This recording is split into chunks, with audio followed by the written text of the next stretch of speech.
মহান স্বাধীনতা দিবস উপলক্ষে ঢাকা নারায়ণগঞ্জ রুটে নতুন ৮ জোড়া কমিউটার ট্রেন সার্ভিসের উদ্বোধন করা হয়েছে। ঢাকা নারায়ণগঞ্জ রুটে রেলপথে যাত্রীদের অতিরিক্ত চাপ সামলাতে এবং সেবার মান বৃদ্ধির লক্ষ্যে জেলা প্রশাসক মোহাম্মদ জাহিদুল ইসলাম মিয়া আজ বুধবার দুপুরে চাষাড়া রেল স্টেশনে মেট্রো রেলের আদলে নির্মিত অত্যাধুনিক কমিউটার ট্রেন সার্ভিসের উদ্বোধন করেন।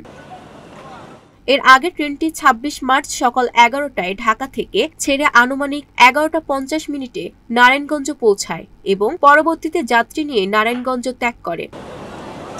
অনুষ্ঠানে উপস্থিত ছিলেন জেলা পুলিশ সুপার প্রত্যুষ কুমার মজুমদার, রেলওয়ের বিভাগীয় পরিবহন কর্মকর্তা ফুয়াদ হোসেন আনন্দ, নারায়ণগঞ্জ জেলা জামায়াত ইসলামের সাবেক আমির মাইনুদ্দিন, মহানগর বিএনপির আহ্বায়ক অ্যাডভোকেট সাখাওয়াত হোসেন সহ অন্যান্যরা। জেলা প্রশাসক জাহিদুল ইসলাম মিয়া বলেন, ঢাকা নারায়ণগঞ্জ ঢাকা রুটে ৮ জোড়া নতুন ট্রেন চালু করা হলো। এই উদ্যোগ নারায়ণগঞ্জবাসীর জন্য দ্রুত, নিরাপদ ও আরামদায়ক যাতায়াত নিশ্চিত করতে গুরুত্বপূর্ণ ভূমিকা রাখবে। পাশাপাশি নারায়ণগঞ্জ ও ঢাকার মধ্যে যাত্রীদের যাতায়াত আরও সহজ করবে।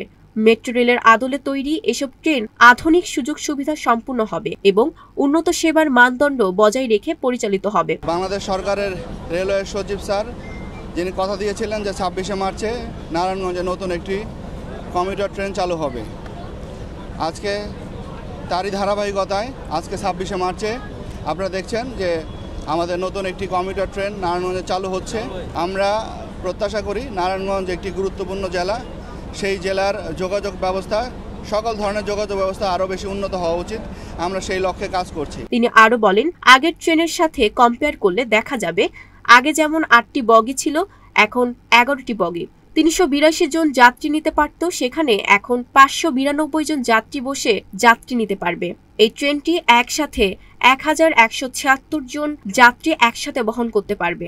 আরেকটি বিষয়, এটি আমাদের দেশে মেট্রো রেল আদলের তৈরি ট্রেন, যা জনগণের যানজটের ভোগান্তি থেকে রেহাই দিতে পারবে। নারায়ণগঞ্জের সংবাদদাতা আতাউর রহমানের তথ্য ও ভিডিও চিত্রে ডেস্ক রিপোর্ট।